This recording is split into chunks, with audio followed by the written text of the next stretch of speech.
These are some books that made me forget I was reading. I'm talking wildly hallucinating in my bed, and nothing else existed around me except for these books. First and foremost, Catching Fire by Suzanne Collins. The entire Hunger Games series, really, but this is the best one. I Nothing existed to me except for the Hunger Games world when I was reading these books, specifically Catching Fire. I think I finished it in like a day or two. I was gonna try and summarize the Hunger Games, but honestly, I just don't think I could do it justice. So I'd suggest looking up a summary or just honestly, the movies are great representations of the books, but obviously still read the books because they are delicious. They are so good. Another dystopian pick we have Wool by Hugh Howey. This show is better than the book, but the book is still fantastic. The beginning is a little bit dry. That's the only case where I kind of was like, I'm reading words on a page right now. But this book is about people who live underground in a silo because they cannot go outside. It's uninhabitable. And there are so many plot twists and turns, and normally I'm one to kind of expect plot twists.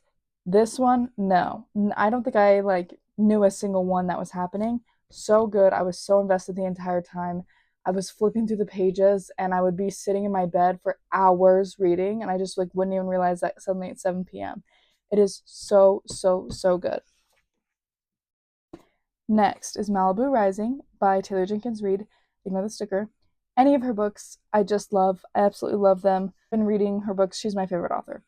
So a lot of these are going to be her books. But the reason why this had me so invested is because I think I finished it in a day or two. I did not think I cared about pop culture as much as I do when I'm reading Taylor Jenkins Reid books. I'm sitting in my bed or I'm sitting down, I'm in the car, whatever, I'm reading, and suddenly nothing else exists to me. I read this on like a 2 hour road trip, and I got out of the car and it was like 11 o'clock at night, got out of the car and I was holding the book while I was walking and I just did not put it down because I couldn't put it down. It was like physically impossible. I was literally on the lake on a boat reading this book because I was so invested. Next is Carrie Soda's Back by Taylor Jenkins Reid. You don't think you care about tennis until you read this book. I was like, oh, why would I care about tennis? Why do I care about tennis players? I don't care about tennis that much. Girl, do I care about tennis. I was so invested. I read this on a 5 hour road trip and I finished the whole thing in one sitting.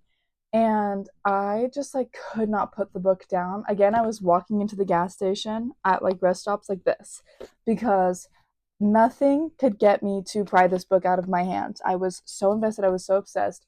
Every single part of this world was real to me. I don't care if it was fictional, it's real. Normally, I can't picture characters' faces in books. Taylor Jenkins Reid is the only